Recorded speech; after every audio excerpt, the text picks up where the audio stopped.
شکر اصل میں ایک جذبہ ہے کہ جو کسی کے ساتھ اگر کسی نے خیر کیا ہو، بھلائی کی ہو، احسان کیا ہو، کسی تکلیف سے اس کو بچایا ہو، چھٹکارا دلایا ہو، تو ایک جذبہ پیدا ہوتا ہے انسان کے قلب کی گہرائی سے۔ اب اسے ہم جذبہ تشکر کہیں گے، جذبہ امتنان کہیں گے۔ یہ قلب کی گہرائی سے ابھرتا ہے اور پھر زبان پر بھی آتا ہے آپ کا شکریہ، میں آپ کا شکریہ ادا کروں۔ یہ شکر جو ہے در حقیقت یہ فطرت کی صحت کی علامت ہے۔ اگر فطرت صحیح ہے تو شکر لازمن ہوگا، اور اگر شکر نہیں ہے تو معلوم ہوا کہ فطرت مسخ ہو چکی۔ آپ کے ساتھ کسی نے بھلائی کی اور آپ کے اندر یہ جذبہ بھی پیدا نہیں ہوا۔ یہ تو حیوانات تک کے اندر، آپ کسی پیاسے جانور کے سامنے پانی رکھیے، کوئی بکری ہو، کوئی اور ہو، کوئی گائے ہو، پیاسا ہو، پدا ہوا ہے، وہ تو ادھر ادھر دوڑ کر اپنے پیاس پوری نہیں کر سکتا۔ بالٹی میں پانی رکھ دیجیے، وہ پی کر پھر وہ آنکھیں اٹھا کر آپ کو دیکھے گا۔ وہ جانور اس کی آنکھوں کے اندر سے آپ کو جذبہ تشکر چھلکتا ہوا نظر آئے۔ اسی معنی میں عجیب آتی ہے عین، عین کہتے ہیں آنکھ کو، اور عین کہتے ہیں چشمے کو بھی۔ عرب کہتے تھے عین الشکرا، وہ چشمہ جس میں سے پانی خود بخود ابل رہا ہو، نکل رہا ہو نیچے سے، زمین سے ابلتا ہو، عین الشکرا۔ اور دابۃ الشکور کہتے تھے ایسے حیوان کو، آپ کے یہاں کو گائے ہے، بھینس بندھی ہوئی ہے، آپ اس کی ٹہل سیوا کر رہے ہیں، اچھی خوراک دے رہے ہیں، غذا دے رہے ہیں، نہلاتے بھی ہیں گائے بھینس کو، تو پھر اس کا ظہور اس کے بدن پر ہونا چاہیے، اس پہ فربہی آنی چاہیے، تو اس کو کہیں گے دابۃ الشکور۔ یہ شکر گزار جانور ہے کہ اس کے ساتھ جو بھلائی ہو رہی ہے، جو خیر ہو رہا ہے، اس کے نتائج اس پر ظاہر ہو رہے ہیں۔ تو یہ فطرت کی در حقیقت صحت کی علامت ہے۔ پرانی کہانی آپ نے بھی بچپن میں پڑھی ہوگی کہ غلام کہیں بھاگا ہوا تھا اور اسے راستے میں ایک جگہ اس نے دیکھا ایک شیر پڑا ہوا کراہ رہا ہے، اور اس کو شدید تکلیف سے اس کے پاؤں میں ایک کانٹا چبھا ہوا تھا۔ ظاہر بات ہے شیر نہیں نکال سکتا تھا اس غلام نے اس کا کانٹا نکالا، اس شیر نے صرف اسے سونگھا اور چلا گیا۔ اس کے بعد وہ غلام پکڑا گیا، اور جیسے کہ ہوتا تھا رومن اور گریک دور میں کہ بھاگا ہوا غلام جب پکڑا جاتا تھا تو پھر شیروں سے پھڑواتے تھے اس کو۔ ان کے جو بڑے وہ ہوتے تھے، یہ اسٹیڈیمز بنے ہوئے ہوتے تھے، اس میں آ کر جو ہے اس غلام کو چھوڑ دیا، اور پھر بھوکا شیر جو ہے وہ پنجرے میں سے نکالا تاکہ وہ اس کو بھگوڑے اور ختم کرے۔ اس نوجوان کو، اس غلام کو بھی پھینکا گیا۔ اس کے بعد جو شیر کا پنجرا کھولا تو شیر آیا، اس نے سونگا اور اس کو چھوڑ کر علیحدہ بیٹھ گئے۔ لوگ حیران ہوئے، معلوم ہے یہ وہی شیر تھا کہ جس کے پاؤں سے کانٹا نکالا تھا اس غلام نے، جبکہ وہ بھاگا پھر رہا تھا، چھپتا پھر رہا تھا جنگلوں۔ پر یہ شے سمجھ لیجئے کہ شکر جو ہے در حقیقت یہ فطرت کی صحت کی علامت ہے۔ یہاں تک فرمایا حضور نے من لم یشکر الناس لا یشکر اللہ۔ یہ شکر ایسی شے ہے جو انسانوں کا شکر گزار نہیں ہے، وہ کبھی اللہ کا شکر گزار بھی نہیں ہو سکتا۔ فطرت مسخ ہو چکی ہے، کسی نے آپ کے ساتھ بھلائی کی اور آپ کے اندر سے وہ جذبہ تشکر ابھرا ہی نہیں، معلوم ہے فطرت کے سودے خشک ہو چکے ہیں۔ وہ کنواں جس کے اندر لانے والے پانی کے سودے خشک ہو چکے ہیں، پانی کہاں رہے گا اس میں؟ تو خالی کنواں ہے۔ تمہاری بھی فطرت جو ہے خالی ہو چکی ہے، اور تمہارے اندر وہ جو جذبہ تشکر موجود نہیں ہے، تو گویا کہ فطرت کے سودے خشک ہو چکے۔ اب اصل بات کیا ہے اس فطرت کے بعد؟ اصل منعم کو پہچاننا۔ اب دیکھیے اس کو بھی ذرا غور سے سنیے میری بات کو۔ بچپن میں ہر بچہ یہ سمجھتا ہے کہ میرے حفاظت کرنے والے، میری ضروریات پوری کرنے والے، میری تکلیف پر تڑپ اٹھنے والے میرے والدین، اس سے آگے کا اسے بھی پتہ نہیں ہے، احساس نہیں ہے۔ لہذا جذبہ شکر جو ہے وہ والدین کی ذات کے ساتھ منتقل ہے۔ اس سے ذرا آگے بڑھا، معلوم نہیں میرا کنبہ ہے، میرے چچا ہیں، میرے ماموں ہیں، میرے فلاں ہیں، میرے قربے قبیلے کے لوگ ہیں، میری قوم ہے، میرا وطن ہے، یہ سب در حقیقت میرے محافظ بھی ہیں، میرے مددگار بھی ہیں، اور وہ میری ضرورتیں پوری کرتے ہیں۔ یہ جذبہ تشکر اب پھیل رہا ہے والدین سے، اپنے خاندان، قبیلے، قوم۔ اس کے بعد محسوس ہوتا ہے یہ سائنس کی انتہا ہے، یہ سارے عناصر فطرت مجھے پال رہے ہیں۔ سورج کی حرارت نہ ہو تو فصلیں کیسے پکیں؟ سورج کی حرارت نہ ہو تو یہ ہوا، یہ بادل کیسے اٹھے، تو اب سمندروں سے بخارات، ہوائیں نہ چلے تو یہ کیسے جو ہے بادل یہاں تک آئے اور بارش برسے اور پھر میرے لیے گندم جو ہے وہ پیدا ہو۔ یہ تو کائنات پوری مجھے پال رہی ہے، اور اس میں سب سے بڑی شے جو ہے، یہ سائنس کا یوں سمجھ لیجیے کمال ہے، سب سے بڑی شے سورج ہے۔ اس لیے کہ یہ بھی کہنا ہے کہ زمین سورج ہی سے ٹوٹا ہوا ایک ٹکڑا ہے، اسی سے سپلنٹر ایک علیحدہ ہوا اور اس کے گرد گھومنا شروع کر دیا۔ واللہ عالم، یہ علیحدہ بحث ہے، یہ کاسمولوجی کی بحث ہے۔ لیکن یہ ہے کہ بہرحال ہم جانتے ہیں یہ شکر کا جذبہ پھر آ کر مرتکز ہوتا ہے یہ تمام مظاہر فطرت۔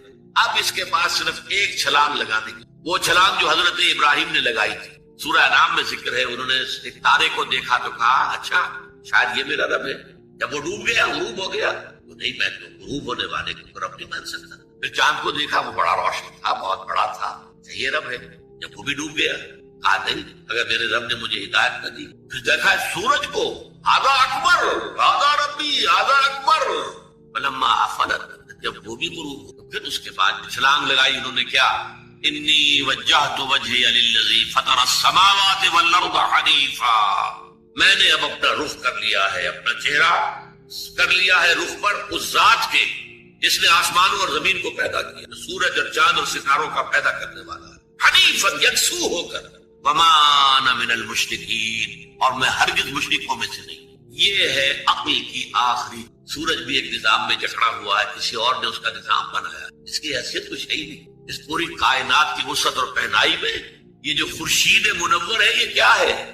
یہ ایک ذرے کے معنی ہے، پوری کائنات کی billions and billions of galaxies, اور ہر گیلیکسیز میں billions and billions of stars. اندازہ تب کیجئے، اس کی وسعت کا کوئی تصور ممکن ہے؟ انسان کو چکر آتا ہے۔ یہ تمام جو ہے اعداد و شمار جو یہ آتے ہیں ہمارے سامنے ایسٹرونومی میں، چکر آتا ہے۔ سورج کی کیا حیثیت ہے؟ ہاں، ایک ہستی ہے کہ جس نے سب کو جکڑا ہوا ہے، جس کے نظام میں ہے، جس کے قانون کے اندر یہ جکڑے ہوئے ہیں، بے حسبان، یہ ایک حساب کے ساتھ چل رہے ہیں، اور حساب کسی نے معین کیا۔ یہ ہے در حقیقت عقل کا کام، یعنی فطرت کی سلامتی، جذبہ تشکر، شکر کس کا؟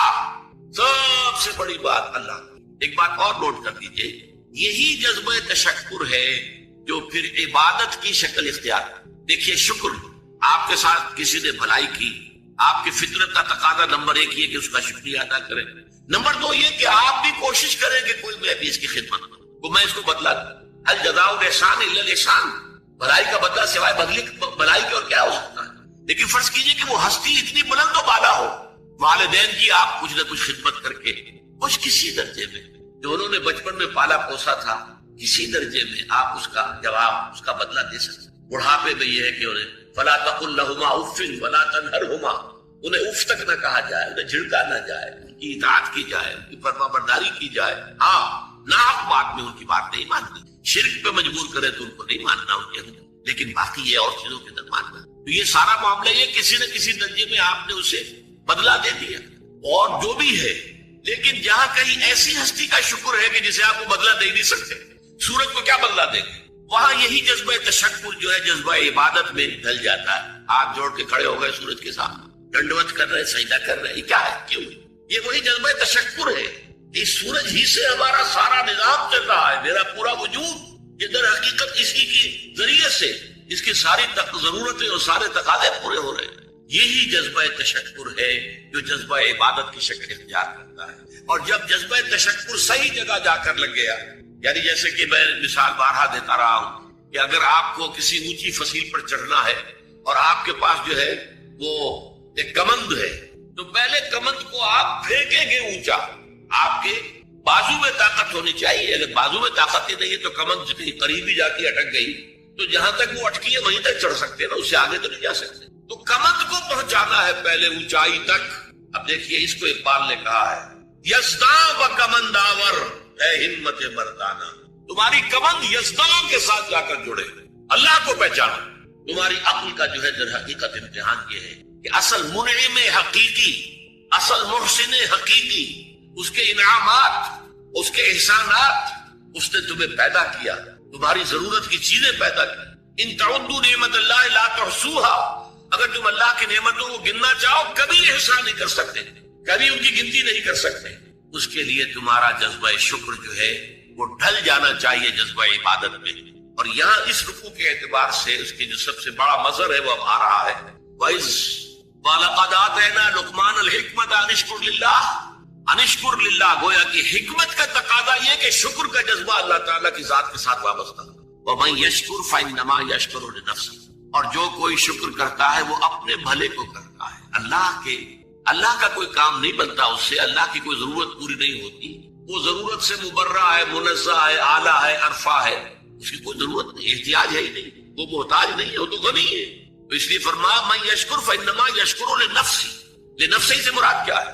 اگر آپ کے اندر جذبہ شکر ہے اور وہ جذبہ تشکر جا کر ذات باری تعالیٰ کے ساتھ منسلک اور ملحق بھی ہو گیا ہے، اب آپ کی شخصیت کا ترفع ہوگا، شخصیت ابھرے گی، شخصیت اپجے گی، شخصیت کی ترقی ہوگی، شخصیت میں ترفع پیدا ہوگا، بلندی آئے گی۔ تعمیر سیرت جسے کہتے ہیں، جسے اقبال تعمیر خود ہی کہتا ہے، صحیح معنی میں واقعتاً آپ ایک ایسے انسان بن سکیں گے کہ جن کے بارے میں قرآن نے کہا ہے کہ وَلَقَدْ خَلَقْنَا الْإِنسَانَ فِي أَحْسَنِ تَقْوِيمٍ، ہم نے انسان کو بہترین حساب پر پیدا کیا۔ وہ انسان بننے کے لیے ضروری ہے کہ آپ کی فطرت سلیم ہو اور عقل سلیم۔ فطرت سلیمہ جذبہ تشکر موجود ہو، عقل سلیم اصل محسن کو پہچان لے، اصل ظلم کو پہچان لے، اور یہ منسلک ہو جائے کہ جذبہ تشکر ذات باری تعالیٰ کے ساتھ، تو اس کا بھلا تمہیں کو پہنچے گا۔ تمہاری شخصیت کی تعبیر ہو، تمہاری خودی جو ہے وہ پختہ ہوگی، مضبوط ہوگی، تمہاری اپنی سیرت و کردار جو ہے اس کی نشو و نما ہوگی۔ وَمَن يَشْكُرْ فَإِنَّمَا يَشْكُرُ لِنَفْسِهِ وَمَن كَفَرَ، اور جو کفر کرے فَإِنَّ اللَّهَ غَنِيٌّ حَمِيدٌ، تو اللہ تو غنی ہے اور حمید۔ جس نے آخرت کا سارا خوف دلوں سے نکال لیا اور آخرت کا خوف نہیں ہوگا تو عمل درست نہیں ہوگا، پھر عشق رسول وہ شکل اختیار کرے گا۔ کھڑے ہوئے ہیں اور نعت میں زمین و آسمان کے کلابے ملا رہے ہیں، اور شکل دیکھیے تو 12 بجے ہوئے ہیں۔ سنت رسول صلی اللہ علیہ وسلم کی توفیق نہیں ہے، لیکن عشق رسول کے وہ بلند باغ دعوی ہے کہ معلوم ہوتا ہے کہ اپنی جان اور تن اور من اور دھن سب کچھ ابھی نچھاور کر دیں گے، لیکن یہ ہے کہ رسول کا اتباع نہیں کر سکتے، رسول کے نقش قدم پر نہیں چل سکتے۔ قرآن پر ایمان کے دعوی ہیں، اور قرآن جس شے کو حرام ٹھہرا رہا ہے اسے اپنے لیے جائز کیا ہوا ہے۔ اللہ کے رسول فرماتے ہیں ما آمن بالقرآن من استحل محارمہ، جو قرآن کی حرام کردہ کسی شے کو اپنے لیے حلال ٹھہرا لے اس کا قرآن پر کوئی ایمان نہیں۔ یہ سب کچھ کیوں ہے؟ آخرت کا خوف ہے۔ قرآن مجید میں پہلی وحی جو آئی تھی اقرا، ان 5 آیات کے بعد 3 آیات ہیں کاش کہ کوئی، جو میں نے آپ کو پہلے بتایا اس فلسفی کا نام جس نے 2 کتابیں لکھی کانٹ، کاش کہ کوئی اسے یہ 3 آیات پڑھا دیتا۔ اقبال نے کہا تھا نا نیٹشے کے بارے میں، اگر ہوتا وہ مجذوب فرنگی اس زمانے میں تو اقبال اس کو سمجھاتا مقام کبریا کیا ہے۔ اگر کانٹ کہیں ہوتا اور اسے یہ 3 آیات کوئی پڑھا دیتا، کلا ان الانسان لیطغی، انسان میں بغاوت، سرکشی، تعدی، ظلم یہ پیدا ہو ہی جاتا ہے، دست درازی کر بیٹھتا ہے، دوسروں کا حق مار بیٹھتا ہے۔ کیوں؟ الراہ استغنا، کہ وہ دیکھتا ہے کوئی پکڑ نہیں ہے۔ اگر میں انگارہ ہاتھ میں پکڑوں ہاتھ جل جائے گا، اگر زبان پر رکھوں زبان جل جائے گی، جھوٹ بولوں کچھ نہیں ہوگا، چھالا بھی نہیں پڑے گا، جلنا تو بہت دور کی بات ہے۔ میں حرام خوری کر رہا ہوں، مجھے کوئی تکلیف نہیں پہنچ رہی، پھل رہا ہوں، پھول رہا ہوں، پھیل رہا ہوں، میری عزت بڑھ رہی ہے، لوگ میرے سے جھک کر مل رہے ہیں۔ سب کو معلوم ہے کہ حرام سے کما رہا ہوں، سب کو معلوم ہے اسمگلر ہوں، سب کو معلوم ہے بلیک مارکیٹیئر ہوں، لیکن پیسہ ہے میرے پاس، بڑے بڑے لوگ آتے ہیں، علماء آتے ہیں اور وہ مجھ سے ہاتھ ملاتے ہیں، تو مجھے کیا ضرورت پڑی ہے کہ میں حرام خوری چھوڑوں؟ ہے نا یہ بات؟ دنیا میں ان افعال کا نتیجہ نہیں نکل رہا۔ یہ ہے وجہ کہ جس کی وجہ سے انسان سرکشی میں، تعدی میں، ظلم میں، غلط کاری میں، حرام خوری میں بڑھتا چلا جاتا ہے۔ اس کا علاج کیا ہے؟ ان الی ربک الرجعی، یقیناً تیرے رب کی طرف لوٹ کر جانا ہے۔ دیر ضرور ہے، اندھیر نہیں ہے، بدلہ مل کر رہے گا، ہر ایک کو اپنے کیے کا پورا بدلہ۔ ایک میں آپ کو خطبہ سناتا ہوں نہج البلاغہ کا، جو بھی مرتب ہے اس نے حضور کے کچھ خطبات بھی جمع کیے ہیں۔ حضور کا ایک سادہ سا خطبہ ہے، اس سے آپ کو اندازہ ہوگا ایمان بالآخرہ پر کس درجے حضور نے زور دیا ہے۔ واللہ لتموتن کما تنامون، خدا کی قسم تم سب کے سب مر جاؤ گے جیسے روزانہ رات کو سو جاتے ہیں۔ ثم لتبعثن کما تستيقظون، پھر تمہیں اٹھا لیا جائے گا جیسے روزانہ صبح کو بیدار ہو جاتے ہیں۔ ثم لتحسبن بما تعملون، پھر تمہارا حساب کتاب لیا جائے گا ان اعمال کا جو کر رہے ہیں۔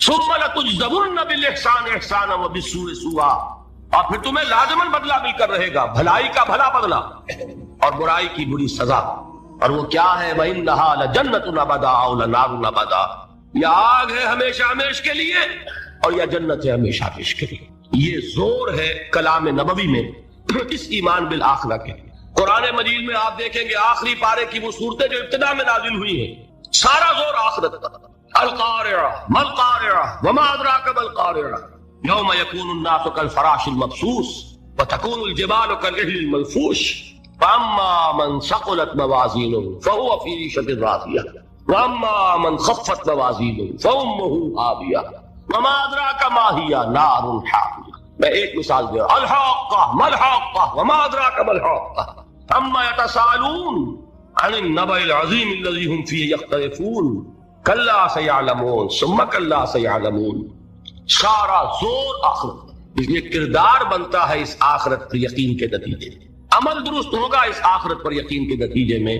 تو ایمانیات ثلاثہ کی ایک دوسرے کے ساتھ جو نسبت و تناسب ہے اہمیت کے اعتبار سے، اس کے لیے یہ الجبرے کے فارمولے کی طریقے سے یہ حقیقت ذہن نشین کر لیجئے، علمی، اصولی، نظری، علمی اعتبار سے اصل اہمیت ایمان باللہ کی ہے، قانونی، فقہی، شرعی اعتبار سے اصل اہمیت ایمان بالرسالت کی، اخلاقی، عملی اعتبار سے اصل اہمیت ایمان بالآخرہ کی ہے۔ یہ میرا گفتگو کا 5واں باب ختم ہوا۔ اب ہے اہم ترین باب، چھٹا باب، ایمان کے 2 درجے۔ یوں تو ایمان کے درجات بے شمار، ایک ایمان میرا اور آپ کا، ایک ایمان ابو بکر اور علی کا رضی اللہ تعالی عنہما، کوئی نسبت و تناسب ہے؟ کتنے درجے ہوں گے؟ وہ درجات گنے نہیں جا سکتے، ناممکن۔ لیکن جان لیجئے کہ ان کو 2 بڑے بڑے حصوں میں ہم تقسیم کر دیں۔ ایک ایمان ہے قانونی ایمان، اسی کے لیے ایک اصطلاح ہے اسلام۔ ایک ایمان ہے حقیقی ایمان، جس کے لیے ایک دوسرا لفظ ہے یقین۔ ان 2 چیزوں کو علیحدہ علیحدہ سمجھیے۔ دیکھیے، تصدیق میں نے کہا تھا ایمان کے معنی تصدیق ایک ہے زبان سے، ہاں آپ صحیح کہہ رہے ہیں، آپ اللہ کے رسول ہیں، میں نے مان لیا جو خبر آپ دے رہے ہیں، میں نے قیامت کو مانا، بعث بعد الموت کو مانا، اللہ کو مانا، اس کے اسماء کو مانا، اس کی صفات کو مانا، میں گواہی دیتا ہوں اشہد ان لا الہ الا اللہ واشہد ان محمد رسول اللہ۔ یہ کیا ہے؟ اقرار باللسان۔ اس کا نتیجہ کیا نکلا؟ کوئی ہندو ہو، سکھ ہو، پارسی ہو، عیسائی ہو، بدھ مت کا ماننے والا ہو، پھر یہ چوڑا ہو، چمار ہو، کسے باشد، آج یہ جملہ زبان سے نکالے، وہ دفعتاً کیا ہو گیا؟ مسلمان۔ کوئی یہاں لمبا چوڑا سفر نہیں ہے، مسلمان ہونے کے لیے کوئی لمبے چوڑے ریچولز نہیں ہے، کوئی لمبی چوڑی رسومات کا سلسلہ نہیں ہے۔ جو شخص یہ کہہ دے اور اقرار باللسان، ہم اسے مسلمان مانتے ہیں، اللہ یہ نوٹ کر لیجئے، مغالطہ ہو جاتا ہے بعض لوگوں کو، اللہ یہ کہ بعد میں یہ معلوم ہو کہ وہ کوئی ایسی بات بھی مانتا ہے جو اسلام کی یا حضور کی دی ہوئی بنیادی تعلیمات کے خلاف۔ جب یہ معلوم ہوگا تو ہم کہیں گے نہیں بھائی تم مسلمان نہیں ہوئے، اس کا نام تکفیر ہے، پھر اس کو کافر قرار دیا جائے گا۔ مثال دوں آپ کو، ایک شخص کہتا ہے اشہد ان لا الہ الا اللہ واشہد ان محمد رسول اللہ، ہو گیا مسلمان۔ بعد میں کہتا ہے میں نے آخرت کا اقرار کب کیا تھا؟ میں نے تو اللہ کو مانا، رسول کو مانا، یہ آخرت تو میں نے نہیں مانی۔ اب کیا کہیں گے آپ؟ اس کو مسلمان مانیں گے کہ نہیں؟ یہ تکفیر ہے۔ جب تک ہمیں معلوم نہیں کہ وہ آخرت کا منکر ہے، صرف کلمہ شہادت کی بنیاد پر اسے مسلمان مانا جائے گا۔ لیکن جب معلوم ہوا کہ وہ آخرت کا منکر ہے، اب اس کی تکفیر ہو جائے گی کہ نہیں تو مسلمان نہیں ہو، کافر ہے۔ بالکل اسی طرح جب تک ہمیں معلوم نہیں کہ کوئی شخص جو کلمہ شہادت پڑھ رہا ہے وہ ختم نبوت کا منکر ہے، اس وقت تک وہ مسلمان مانا جائے گا۔ لیکن جب یہ معلوم ہو جائے کہ وہ ختم نبوت کا منکر ہے، اس کی تکفیر کی جائے، اس لیے کہ محمد رسول اللہ نے جیسے خبر آخرت کی دی، ویسے ہی خبر اپنی نبوت کی اختتام اور تکمیل کی دی۔ تو یہ جو ہے اسلام یا ایمان قانونی، اس کا تعلق ہے اقرار باللسان سے، اس کی بنا پر ہم دنیا میں کسی کو مسلمان مانتے ہیں۔ لیکن ایک ہے تصدیق دل سے، سمجھ رہے ہیں بات؟ یہ دل سے تصدیق ہوگی تو حقیقی ایمان ہوگا۔ اگر دل سے تصدیق نہیں ہے، زبان سے تصدیق ہے، تو اسلام تو ہو جائے گا، ایمان نہیں ہوگا۔ بات سمجھ میں آئی؟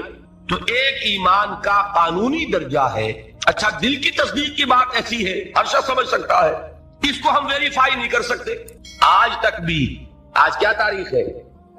12 دسمبر 1985 تک بھی کوئی آلہ ہمارے پاس ایسا نہیں جس کے ذریعے سے ہم دل میں اسے اتار کر یہ دیکھ لیں کہ ایمان ہے کہ نہیں ہے۔ نہیں ہے نا؟ تو ایمان کی جو دنیا کا ایمان ہے، اس میں دل کی بات زیر بحث نہیں آئے گی۔ بات سمجھ رہے؟ مجبوری ہے ہماری، we can't know it, we can't verify it۔ ہم نے کسی کے دل میں اتر کر نہیں دیکھا۔ ہو سکتا ہے، دیکھیے، کوئی ہندو، کوئی سکھ پاکستان میں آتا ہے جاسوس کی حیثیت سے، وہ مسلمانوں کی شکل بنائے گا کہ نہیں؟ داڑھی بھی رکھے گا، خوب نماز سیکھ کے آئے گا، ختنہ کرا کے آئے گا، تاکہ کوئی آڑا وقت آئے اور ویریفیکیشن ہونے لگے تو میری آئیڈینٹی جو ہے مسلمان کی تسلیم ہو جائے۔ اور ہو سکتا ہے ہمارے ہاں بارڈر ایریاز میں کوئی امام مسجد بن کے بیٹھا ہوا ہو اور وہ ہندو جاسوس ہو، کیا اس کے دل میں ایمان ہے؟ نہیں، وہ بنا ہوا مسلمان ہے، لیکن ہمیں مسلمان ماننا پڑے گا. کیوں؟ unless you can prove it otherwise.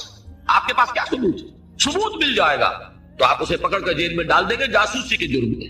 لیکن یہ کہ جب تک آپ کے پاس کوئی ثبوت نہیں ہے you will have to accept him as a Muslim. اس لیے کہ مسلمان ہونے کے لیے قانونی طور پر ایمان کا تقاضا پورا کرنے کے لیے صرف اقرار باللسان ہے، دل کی تصدیق کو اس میں ہم کہیں زیر بحث لا ہی نہیں سکتے.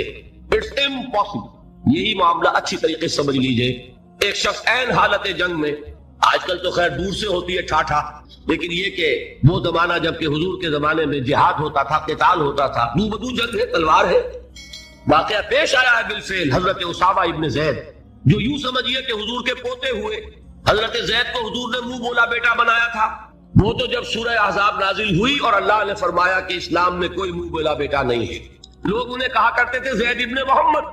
حضور نے ان کو متبنہ بنایا ہوا ہے. پھر ان کو کہا گیا زید ابن حارثہ، تو ان کے بیٹے ہیں حضرت اسامہ، اور حضور انتہائی محبت کرتے تھے. ان کا یہ واقعہ ہوا، ایک جنگ میں ایک کافر کے ساتھ مقابلہ ہوا. حضرت اسامہ نے جبکہ بالکل وہ زد میں آ گیا، تلوار ان کی اٹھی ہوئی تھی، اس نے فوراً کلمہ پڑھ دیا اشہد ان لا الہ الا اللہ واشہد ان محمد رسول اللہ. اب ان کے لیے ایک پرابلم ہو گیا، تلوار چلے یا نہ چلے. انہوں نے یہی سمجھا کہ یہ صرف جان بچانے کے لیے ہیلا کر رہا ہے، بہانہ کر رہا ہے. تلوار نہیں روکی، گردن اڑا دی. لیکن دل میں ایک دغدغہ بھی رہا کہ بات پتہ نہیں میں نے صحیح کی غلط کی. حضور کی خدمت میں خود پیش کیا معاملے کو. حضور نے فرمایا اسامہ کلمہ شہادت کے ہوتے ہوئے تمہاری تلوار کیسے چلی؟ عرض کیا حضور اس نے صرف جان بچانے کے لیے کلمہ پڑھا. حضور نے اس کی نفی نہیں کی، لیکن یہ فرمایا کہ اسامہ قیامت کے دن کیا جواب دو گے جب کلمہ شہادت تمہارے خلاف استغاثہ لے کر آئے. اس کلمہ شہادت اور قانونی ایمان کی یہ اہمیت ہے. اور مثال سننی چاہتے ہیں؟ قصر خلافت کا محاصرہ کیا ہوا ہے. حضرت عثمان 50 دن تک محاصرہ ہوا، پانی کٹا ہوا ہے، کوئی رسد جانے نہیں دی جا رہی. حضرت عثمان کو معلوم ہے یہ باغی ہے، معلوم ہے کہ یہ لوگ اسلام کی صرف انہوں نے ڈھال لی ہوئی ہے، یہی ہے جو فتنہ پیدا کر رہے ہیں. لیکن وہ ڈھال قانونی ایمان کی ڈھال ہے، کلمہ شہادت ادا کر رہے ہیں. کوئی جرم ابھی ثابت نہیں ہو سکا. ابھی تو انہوں نے قتل نہیں کیا حضرت عثمان کو، شہید نہیں کیا، تو کسی جرم کے وقوع میں آنے سے پہلے اس کی سزا کیسے دیں؟ حضرت عثمان کا جو فیصلہ تھا، بعض لوگ نا سمجھ لوگ، کم سمجھ لوگ، بلکہ میں سمجھتا ہوں کہ نیتوں میں فطور ہے جو یہ کہتے ہیں کہ حضرت عثمان نے یہ بڑا غلط کیا، بڑی کمزوری دکھائی. معاذ اللہ ثم معاذ اللہ. یہ وہی تو بات ہے. حضرت عثمان تلوار کیسے اٹھائے جبکہ وہ کلمہ شہادت کی ڈھال رکھتے؟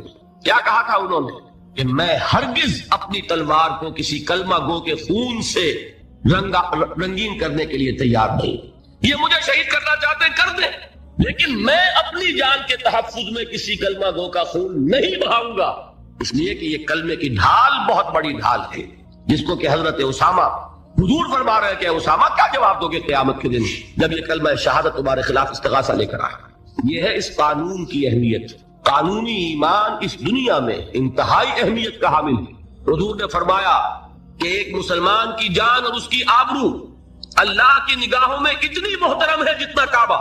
یہ تو آج ہمارا حال ہو چکا ہے کہ مسلمان کے خون سے خنجر آلودہ کر رہا ہے، مسلمان کی گردنیں کاٹ رہا ہے. ہمارے ہاں بڑی جنگوں کو چھوڑیے وہ ہو رہی ہے اس وقت. آپ دیکھیں گے کہ ہمارے ہاں، ہمارے ممالک میں، خاص طور پر پاکستان میں، چند ٹکوں کے لیے انسانی جان لی جا رہی ہے. چھوٹے چھوٹے جھگڑے، چند روپے کا جھگڑا ہے اور انسانی جان لی گئی، جس کو حضور نے فرمایا کہ اس کا احترام اللہ کی نگاہ میں بالکل اتنا ہے جتنا کعبے کا احترام. یہ ہے اس قانونی اسلام کی اہمیت. لیکن یہ جان لیجئے اس قانونی ایمان کا عمل دخل صرف اس دنیا تک ہے. آخرت میں سابقہ پیش آئے گا اس ہستی سے جو ہماری طرح لاچار نہیں ہے، وہ دلوں کے حال کو جانتی ہے، علیم بذات الصدور ہے، وہ جانتی ہے یعلم ما تسرون وما تعلنون. اللہ تو جانتا ہے جو کچھ تم ظاہر کرتے ہو اور جو کچھ تم چھپاتے ہو. واللہ علیم بذات الصدور، وہ تمہارے سینوں کی کیفیت کو جانتا ہے. لہذا یہ قانونی ایمان کیا مانی؟ اگر صرف اقرار باللسان ہے اور تصدیق بالقلب نہیں ہے، یہ ایمان دنیا میں معتبر ہوگا، دنیا میں ایک مسلمان کی حیثیت سے تسلیم کرا لے گا، اس کو تمام لیگل رائٹس تمام constitutional rights of a Muslim in an Islamic state, تمام legal and moral rights of a Muslim in an Islamic society, he will be entitled to everything. ہر حق اسے حاصل ہے، لیکن آخرت میں معاملہ ہوگا اس ایمان حقیقی کی بنیاد پر جو قلبی تصدیق کے ساتھ، تصدیق ہے تو مومن قرار پائے گا، تصدیق قلبی نہیں ہے تو مومن نہیں قرار پائے گا۔ یہ البتہ ہے اس تصدیق قلبی کے مدارج ہوں گے، یقین کی گہرائی، جیسا کہ میں عرض کر چکا، کہا ابو بکر اور علی اور عمر اور عثمان اور طلحہ اور زبیر، کہا سلمان فارسی، کہا ابو ذر، کہا ان کا ایمان، کہا ہم میں سے کسی کا ایمان، زمین و آسمان کا فرق ہوگا، لیکن بیسیکلی تصدیق بالقلب ہوگا تو آخرت میں ایمان جو ہے تسلیم کیا جائے گا۔ اور اگر تصدیق بالقلب نہیں ہے تو دنیا میں چاہے وہ مسلمانوں کا بڑا لیڈر مانا جاتا ہو، وہ مسلمانوں کا رہنما تسلیم کیا جاتا ہو، یہاں کے سینسس کے رجسٹرز میں اس کا مذہب اسلام لکھا گیا ہو، جتنی ہی بڑی سے بڑی سند لے کر وہ چلا جائے اور آپ اس کے کفن میں بھی رکھ دیں کہ یہ دنیا میں مسلمان مانا جاتا تھا اور مسلمان ہی نہیں مسلمانوں کا قائد اور رہنما مانا جاتا تھا، یہاں کی ساری سندیں اور یہاں کے ساری سینسس رپورٹس وہاں جو ہے پرے کاف کے برابر وقت نہیں رکھتی۔ وہاں تو ایمان ہوگا دل کا تو ایمان ہوگا تسلیم، اور اگر تصدیق قلبی نہیں ہے تو اقرار باللسان کی بنیاد پر کوئی شخص وہاں مومن نہیں مانا۔ یہی وجہ دیکھیے اس ایمان مجمل کے الفاظ کو پھر دہرائیے، کتنے جامع الفاظ ہیں۔ میں خراج تحسین ادا کرتا ہوں اس عالم کو کہ جس نے یہ الفاظ مرتب کیے، اس لیے کہ یہ الفاظ حدیث میں نہیں ہیں، یہ کسی بہت بڑے عالم اور امام، میں تحقیق نہیں کر سکا کس کے ہیں، لیکن یہ کہ بہت گہرا جو معرفت ہے دین کی، دین کا فہم، جس کو کہ تفقہ فی الدین کہا گیا ہے، ایک ان ڈیپتھ انڈرسٹینڈنگ آف دین جن کو حاصل تھی، وہی یہ لفظ متعین کر سکتا ہے۔ آمنت باللہ کما ہوا باسمائہ و صفاتہ وقبلت جمیع احکامہ، آگے کیا ہے؟ اقرار باللسان و تصدیق بالقلب، میں زبان سے اقرار کر رہا ہوں، دل سے تصدیق کر رہا ہوں، دونوں چیزیں ہیں تو قانونی ایمان بھی مہیا ہو گیا، حقیقی ایمان بھی مہیا ہو گیا۔ اور اگر یہ دونوں چیزیں نہیں ہیں، صرف اقرار باللسان ہے تو وہ دنیا میں مسلمان سمجھا جائے گا، اگر تصدیق قلبی نہیں ہے آخرت میں وہ مومن شمار نہیں ہوگا۔ اچھا ایک اور شکل بھی ہو سکتی ہے، ہو سکتا ہے تصدیق بالقلب ہو لیکن اقرار نہ کرے، یہاں وہ شخص بھی یہاں مسلمان نہیں مانا جائے گا، وہاں کا معاملہ اللہ کے حوالے ہے، وہ انڈیویجول کیس ہے، اللہ تعالیٰ جیسے چاہے اس سے معاملہ کرے، لیکن یہاں مسلمان اور مومن منوائے جانے کے لیے اقرار باللسان لازمی ہے۔ کسی شخص کو لاکھ یقین ہو، ابو جہل نے بھی اقرار کیا تھا جب اس سے سوال کیا گیا کہ کیا تمہارا یہ خیال ہے کہ محمد جھوٹ کہہ رہے ہیں صلی اللہ علیہ وسلم؟ انہوں نے کہا نہیں، محمد نے کبھی جھوٹ نہیں بولا۔ پھر سوال کیا گیا پھر ان کی بات کیوں نہیں مانتے؟ اس نے صاف اقرار کیا، میں یہ کہا کرتا ہوں give the devil his due، وہ ابو جہل ہے، کفار کا چوٹی کا لیڈر، حضور کا نہایت یوں کہیے کہ دشمن، لیکن یہ کہ اس کو بھی اگر اس کے اندر کوئی بات تھی تسلیم کیجئے، give the devil his due، اس نے جھوٹ نہیں بولا، سچ بولا۔ اس نے کہا میں کبھی نہیں مانتا یہ کہ حضور یہ محمد صلی اللہ علیہ وسلم جھوٹ بولتے ہیں، کبھی جھوٹ نہیں بولا۔ بھائی مانتے کیوں پھر نہیں؟ کہنے لگا کہ ہمارے اور ان کے درمیان ایک مسابقت اور مقابلہ چل رہا تھا۔ یہ قبائل کے اندر آپ کو معلوم ہے مقابلہ ہوتا ہے ایک دوسرے سے آگے بڑھنے کا، کہیں گھوڑا آگے بڑھانے پہ جھگڑا اور کہیں پانی پینے پلانے پہ جھگڑا۔ تو قریش ایک قبیلہ ہے، قریش کے گھرانے ہیں، یہ بنو ہاشم، بنو امیہ، بنو عدی، بنو تیم، بنو فلاں۔ تو اس نے کہا کہ ہمارے اور بنو ہاشم کے درمیان ایک مقابلہ تھا، مسابقت تھی، ہم کندھے سے کندھا لگائے آ رہے ہیں آج تک، ہم نے آگے نہیں نکلنے دیا بنو ہاشم کو، انہوں نے سخاوتیں کی، ہم نے ان سے بڑھ کر کی، انہوں نے لوگوں کو کھانے کھلائے، ہم نے بڑے دسترخوان بچھا دیے، ابھی تک تو ہم کندھے سے کندھا ملائے آ رہے ہیں، اگر ان کی نبوت مان لیں تو ہم قیامت تک کے لیے نیچے ہو جائیں گے، اور یہ مجھے گوارا نہیں۔ اور مثال چاہیے، قرآن کتنی مرتبہ کہتا ہے کہ یہود کے علماء حضور کو اس طرح پہچانتے تھے جیسے اپنے بیٹوں کو پہچانتے، یعرفونہ کما یعرفون ابناہم، ایک شخص لاکھوں میں بھی اپنے بیٹے کے پہچان میں غلطی نہیں کرے گا۔ وہ مثال دی ہے اللہ تعالیٰ نے، ایسے پہچانتے ہیں محمد کو جیسے اپنے بیٹوں کو پہچانتے ہیں، لیکن ایمان نہیں لائے۔ ایک استثناء حضرت عبداللہ ابن سلام رضی اللہ تعالی عنہ، علماء یہود میں سے جو ایمان لائے، باقی کوئی ایمان نہیں لایا۔ کیوں کہ آج تک تو ہماری سرداری ہے، ہماری چودراہٹ ہے، لوگ ہم سے فتوے مانگتے ہیں، لوگ ہم سے آ کر پوچھتے ہیں، ہمارے ہاتھ چومتے ہیں۔ اگر ہم محمد کو مان لیں، ہماری سیادت، ہماری قیادت، ہماری چودراہٹ، ہماری مسند نشینی، یہ سب کی سب ختم ہو جائے گی، اور یہ ہمیں گوارا نہیں۔ یہ ہے اصل سبب۔ تو اقرار باللسان لازم، اور دنیا میں اسی پر دار و مدار ہے کسی کے مسلمان مانے جانے کا، لیکن تصدیق بالقلب لازم، اور آخرت میں کسی کے مومن مانے جانے کا کلیتاً دار و مدار تصدیق بالقلب۔ یہ دونوں باتیں علیحدہ علیحدہ۔ اصل میں ہمارے ہاں ایسا ہوا ہے کہ ان چیزوں میں صحیح طور پر علیحدہ علیحدہ نہ سمجھنے کی وجہ سے بڑی کنٹروورسیز ہو گئی، بڑے مغالطے، بڑے مباحثے، بڑے مناظرے، علم کلام کی بڑی بحثیں، ایمان کی حقیقت، ایمان اور عمل کا تعلق، ان چیزوں میں سارے اختلافات ریزالو ہو جاتے ہیں اگر یہ بنیادی بات آپ کو معلوم ہو۔ دیکھیے، ایک انتہا پر نکل گئے خوارج۔ خوارج نے کیا کیا؟ عمل کی بنیاد پر تکفیر، جس نے گناہ کبیرہ کیا کافر ہو گیا، کافر ہے تو مرتد ہے، مرتد ہے تو واجب القتل ہے۔ یہ ان کی بہت بڑی ٹھوکر تھی۔ اس دنیا میں مسلمان مانے جانے کا سارا دار و مدار صرف اقرار پر ہے۔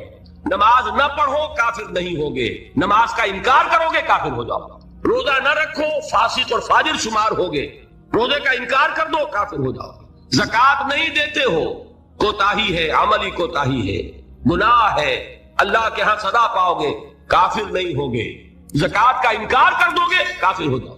اسی طریقے سے کوئی شخص شراب پیتا ہے، فاسق ہے، فاجر ہے، کافر نہیں ہے۔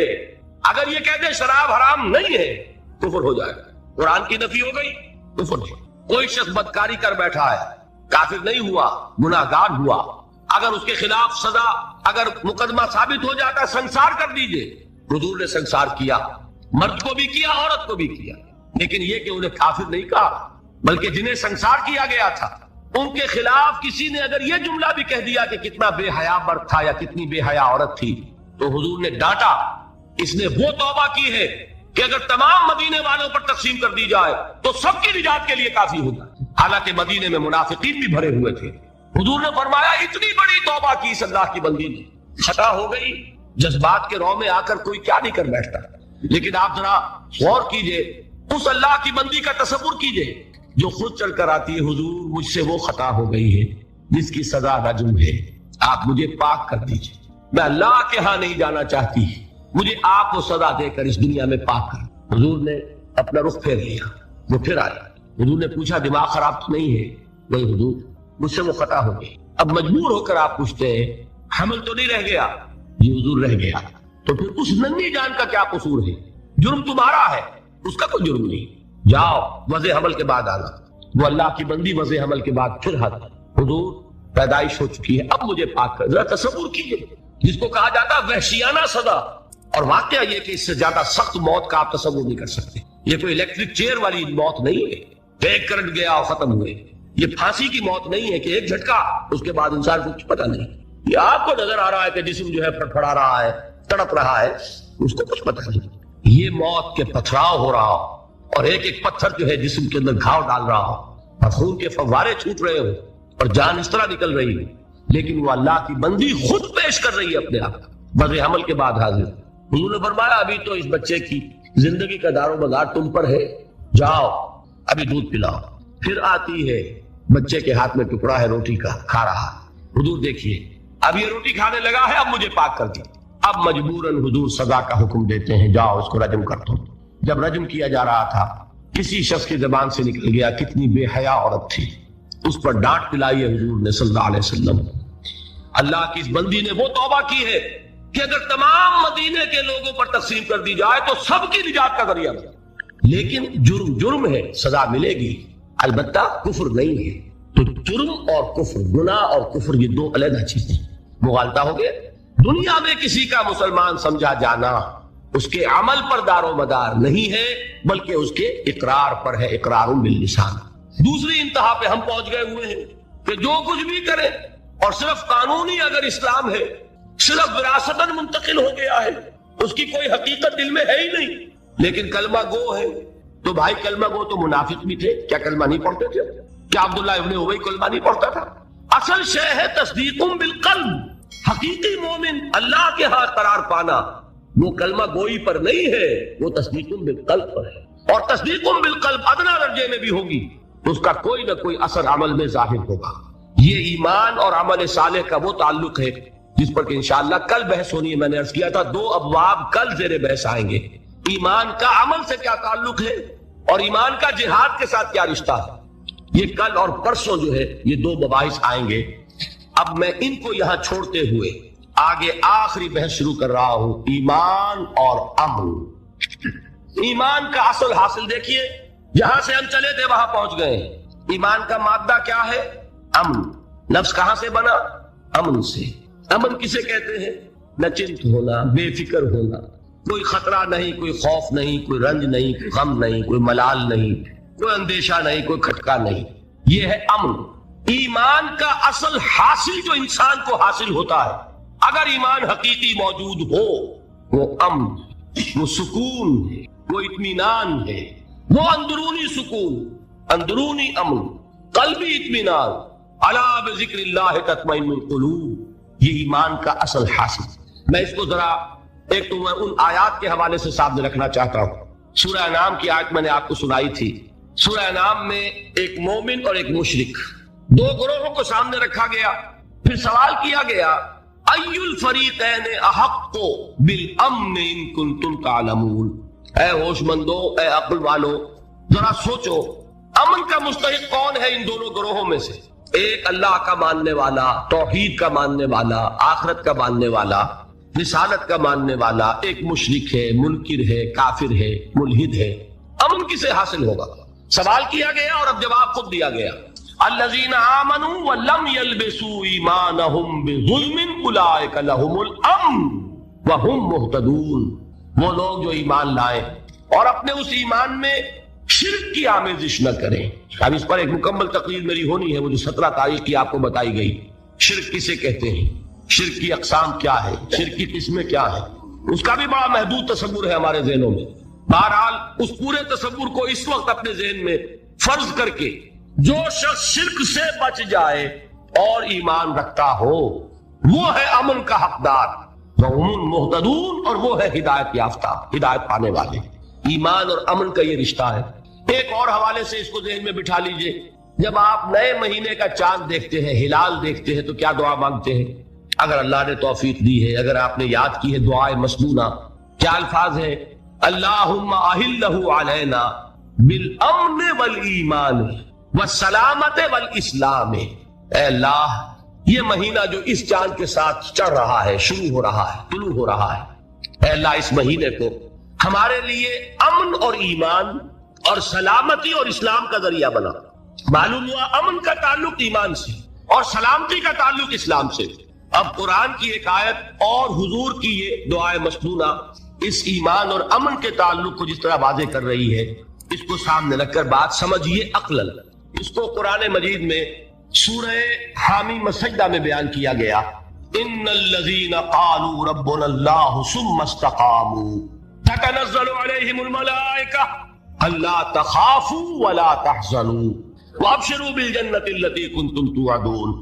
جو لوگ اللہ پر ایمان لائیں، کہیں کہ ہمارا رب اللہ ہے، پھر اس پر جم جائیں، ان پر فرشتوں کا نزول ہوتا ہے، نہ کوئی غم کرو نہ خوف، خوشیاں مناؤ جنت کی جس کا تم سے وعدہ کیا گیا تھا۔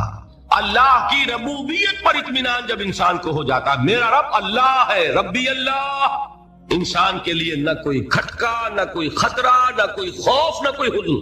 جو کچھ ہو رہا ہے کس کے اذن سے ہو رہا ہے؟ اللہ کے اذن سے۔ اللہ کے اذن کے بغیر پتہ تک نہیں ہلتا۔ یہ کوئی اندھا بہرا مادہ نہیں ہے جس سے مجھے کوئی خوف ہو۔ اندھا بھینسا چلا رہا ہو، اس سے تو ڈرنے کا ہر انسان کو ڈرنا چاہیے، نہ معلوم کس کو ٹکر مار دے۔ لیکن نہیں، اس کائنات کو چلانے والا ایک سمیع و بصیر خدا ہے، وہ جو میرا دوست ہے، میرا ولی ہے۔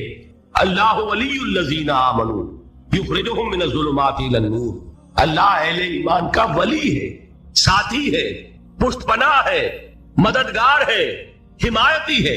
بتائیے جسے یقین ہو جائے کہ اللہ میرا مددگار، اللہ میرا محافظ، اللہ میرا پشت پناہ، اللہ میرا حمایتی، اس کے لیے کوئی خوف ہوگا؟ اس سے کوئی ڈر ہوگا؟ میں مثال دیا کرتا ہوں ایک بہت سادہ پنجاب کے دیہات کی. تو بڑا چودھری ہے اور کوئی غریب کسان ہے. اس غریب کسان کی کے جانوروں کو ہر وقت اندیشہ ہوگا چوری کا. کوئی میری بھینس کھول کر نہ لے جائے, کوئی میرا بیل کھول کر نہ لے جائے. لیکن جس کے بارے میں یہ سب کو معلوم ہو کہ وہ جو بڑا چودھری ہے وہ اس کا دوست ہے, اس کی بچیا کو کوئی خوف ہوگا؟ اس کی بھینس پر کوئی ہاتھ ڈالے گا؟ اسے کوئی اندیشہ ہوگا؟ نہیں. کیوں؟ کہ وہ بڑا چودھری, بڑا اس کا یہاں کا سردار, جاگیردار, سب کو معلوم ہے وہ میرا دوست ہے, کوئی میرے خلاف اقدام نہیں کر سکتا. اس دنیا میں یہ چھوٹی سی بات اگر آپ کے دلی اطمینان اور سکون کا باعث بن سکتی ہے تو ذرا تصور کیجئے. میں لفظ تصور استعمال کروں گا صرف اس لیے کہ اس کا ہم جس کو کہتے ہیں ادراک اور شعور کر نہیں سکتے, اگر کے ساتھ کر سکتے. اگر یقین ہو کہ اللہ میرا مددگار اور یقین ہو کہ اللہ ہر آن میرے ساتھ ہے, پھر کوئی خوف, کس کا خوف؟ کوئی شے اللہ سے بالا تر ہے, کوئی قوت اس سے زیادہ طاقتور ہے, کوئی اس کے ارادے کو بدلنے والا ہے, کوئی اس کی مشیت کے آڑے آنے والا ہے. یہی بات ہے جو حضور نے فرمائی. یہ ایمان کا حاصل ہے لب لباب. تو دیکھو اچھی طرح اس بات کو ذہن نشین کر لو. اگر تمام انسان مل کر تمہیں کوئی نقصان پہنچانا چاہے نہیں پہنچا سکتے مگر جو کچھ اللہ نے لکھ دیا ہو, اور تمام انسان مل کر تمہیں کوئی نفع پہنچانا چاہے نہیں پہنچا سکتے مگر وہ شے جو اللہ نے طے کر دی. آپ پھر میں کہوں گا ذرا طاری کیجئے, اسے فرض کیجئے, اسے سوچئے. اگر اس حدیث پر ہمارا دل ٹھکا ہوا ہو تو کسی سے ڈر ہوگا؟ یہ مجھے نقصان نہ پہنچا دے, یہ میری رپورٹ خراب نہ کر دے, یہ میری انکریمنٹ نہ رکوا دے, یہ میرا یہ نہ بگاڑ دے, یہ میرے یہ نقصان نہ پہنچا دے. اس کا ڈر, اس کا ڈر, اس کا خوف, اس کی خوشامد, اس کے لیے جا کر طرح طرح سے اپنی عزت نفس کو ذلیل کروانا اس کے سامنے. یہ سب کچھ کیوں کرتا ہے انسان؟ جب سمجھتا ہے کہ اس کے ہاتھ میں میرا کوئی نفع ہے, اس کے ہاتھ میں میرے لیے کوئی ضرر ہے, یہ مجھے کوئی غضب پہنچا سکتا ہے, یہ مجھے کوئی نقصان پہنچا سکتا ہے, یہ میرا کوئی کام بنا سکتا ہے, یہ میری کوئی ضرورت پوری کر سکتا ہے. اسی کا نام شرک ہے. جہاں آپ نے یہ سمجھا کہ غیر اللہ کے اندر کوئی طاقت موجود ہے وہی شرک ہے. بتوں سے تجھ کو امیدیں, خدا سے نو امیدی, مجھے بتا تو صحیح اور کافری کیا ہے. شرک تو یہ ہے. جس پر بھی تمہیں یہ خیال ہے کلمہ ہے, یہ کلمہ سوم لا حول ولا قوت الا باللہ. ذرا اس پر دل کو کبھی اگر آپ تصور کریں, پھر فرض کریں, دل ٹھک جائے اس پر, کوئی طاقت نہیں. یہی بات تھی جو شیخ عبد القادر جیلانی رحمت اللہ علیہ نے اپنی وصیت میں اپنے بچے سے کہی. 11ویں دینے والے ہیں لیکن حضرت شیخ عبد القادر جیلانی کی وصیت اور تعلیمات کو کتنے لوگ ہیں کہ جانتے ہیں؟ یہ جن مقامات تک پہنچے ہیں وہ کس چیز کی بدولت پہنچے ہیں؟ انہوں نے جو پیغام دیا وہ کیا تھا؟ اے میرے بچے, جس طریقے سے قرآن مجید میں حضرت لقمان کی نصیحتیں جو ہے نقل کر دی گئی ہیں, میں یہ عرض کروں گا بالفرض اگر قرآن حضرت عبد القادر جیلانی کے بعد نازل ہوا ہوتا تو شیخ عبد القادر کی یہ نصیحتیں بھی قرآن میں درج ہوتی. اتنی اونچی نصیحتیں ہیں. اے میرے بچے, اس حقیقت کو ذہن نشین کر لے, لا فاعل فی الحقیقت ولا مؤثر الا اللہ. اس کائنات میں نہ کوئی فاعل حقیقی ہے نہ مؤثر حقیقی ہے سوائے اللہ کے. کسی شے میں کوئی تاثیر نہیں اگر اللہ نہ چاہے. آگ جلا نہیں سکتی اگر اللہ نہ چاہے. پانی ڈبو نہیں سکتا اگر اللہ نہ چاہے. زہر ہلاک نہیں کر سکتا اگر اللہ نہ چاہے. کوئی چیز فائدہ نہیں پہنچا سکتی اگر اللہ نہ چاہے. تو در در پہ کیوں سر جھکاتے ہو؟ در در پر کیوں جبیں سائی کرتے ہو؟ سب کے سامنے کیوں ہاتھ پھیلاتے ہو؟ ایک اللہ سے مانگو, ایک اللہ کے سامنے زمین پر اپنی جبین رکھو. لا فاعل فی الحقیقت ولا مؤثر الا اللہ. نظر آتا ہے ہمیں کہ پانی پیاس بجھا دیتا ہے. پیاس بجھانے کی صلاحیت پانی میں نہیں ہے, اللہ کے اذن سے. کھانا بھوک مٹا دیتا ہے, بھوک مٹانے کی صلاحیت کھانے میں نہیں ہے, اذن رب میں. دیکھیے یہی یقین تھا. حضرت موسیٰ علیہ السلام کا واقعہ یاد کیجئے. سامنے سمندر آ گیا ہے, قوم دیکھتی ہے پیچھے کہ گرد و غبار کا طوفان. معلوم ہوا کہ فرعون اپنے لشکر سمیت آ گیا ہے. لشکر جب چلتا تھا تیز رفتاری کے ساتھ تو گرد و غبار کا جو طوفان اٹھتا تھا اس کا تصور کیجیے, اور لمحہ بلمحہ وہ قریب آ رہا ہے. پوری قوم نے کیا کہا؟ اے موسیٰ انا لمدرکون, اے موسیٰ ہم کو پکڑے گئے. قرآن مجید نے تو یہاں وہ باتیں نہیں لکھی ہیں, لیکن تورات میں یہ درج ہے کہ بنی اسرائیل جھگڑنے لگے, دست و گریبان ہو گئے موسیٰ کے ساتھ. موسیٰ نے یہاں بنوایا لا کر, اس سے تو ہم وہیں بہتر تھے. وہاں کھانے کو ملتا تھا، زندگی تو تھی، بیگار ہم کر رہے تھے، موت تو نہیں تھی۔ اب جو کچھ ہوگا اس کا تصور کرو، جس طریقے سے ہمارے ٹکڑے اڑائے جائیں گے۔ تو لڑ رہے ہیں حضرت موسیٰ علیہ السلام سے، یہ تورات کی تفصیل ہے۔ قرآن میں صرف اتنا آیا ہے، پریشان ہو کر انہوں نے کہا انا لمدرکون، موسیٰ ہم تو پکڑے گئے۔ اس وقت موسیٰ کا جواب کیا ہے؟ کلا ان معی ربی سیہدین، نہیں، میرے ساتھ میرا رب ہے، وہ راستہ دے گا۔ بتائیے کہاں راستہ نظر آ رہا ہے؟ یہ ہے ایمان بالغیب۔ راستہ نظر نہ آئے تب اللہ پر یقین ایمان ہے۔ جیب میں پیسے ہوں اور تب دل کو اطمینان ہے، تو ایمان کس پر ہوا؟ پیسے پر، اللہ پر نہیں۔ جب وسائل و ذرائع نہ ہو اور پھر یقین ہو کہ اللہ مسبب الاسباب ہے، وہ اسباب کا پابند نہیں ہے، وہ اسباب کا محتاج نہیں ہے، اسباب اس کے محتاج ہے۔ اگر یہ یقین ہے تو اللہ پر ایمان ہے، یہ نہیں ہے تو تمہارا ایمان اسباب پر ہے، وسائل پر ہے، ذرائع پر ہے، مادیات پر ہے، اللہ پر نہیں۔ اس وقت کہاں راستہ تھا؟ کوئی راستہ تھا؟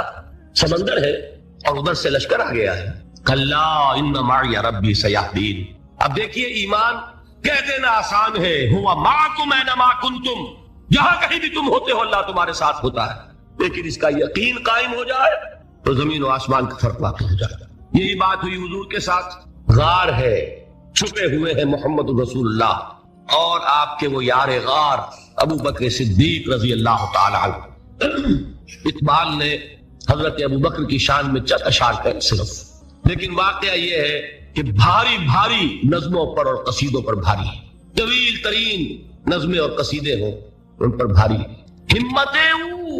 ابو بکر کی ہمت جو ہے، کشت ملت را جو ابر، جیسے بارش سے کھیتی اپجتی ہے، ابو بکر کی ہمت اور عظیمت اس امت کو اسی طرح سینچنے والی ہے۔ ثانیے اسلام و غار و بدر و قب، وہ دوسرے تھے اسلام میں، دوسرے پہلے کون تھے؟ انا اول المومنین، حضور کی بات ہے، سب سے پہلا ایمان لانے والا میں، دوسرے ابو بکر۔ ویسے ہمارے ہاں یہ چلتا ہے اختلاف، حضرت علی پہلے ہیں کہ حضرت ابو بکر پہلے ہیں، لیکن اس میں بڑی خوبصورت تطبیق قائم کی ہے علماء نے، اور بہت صحیح ہے۔ چار کے بارے میں فیصلہ ہی مت کرو کہ کون پہلے، ان کی ایک عجیب تقسیم کر دی ہے۔ آزاد مردوں میں، بالغ مردوں میں سب سے پہلے ابو بکر، بچوں میں سب سے پہلے علی، خواتین میں سب سے پہلے خدیجہ، اور غلاموں میں سب سے پہلے زید بن حارثہ۔ بڑی پیاری تقسیم ہے، یہ چاروں ہی پہلے ہیں، ہر ایک کے لیے اولیت ہے۔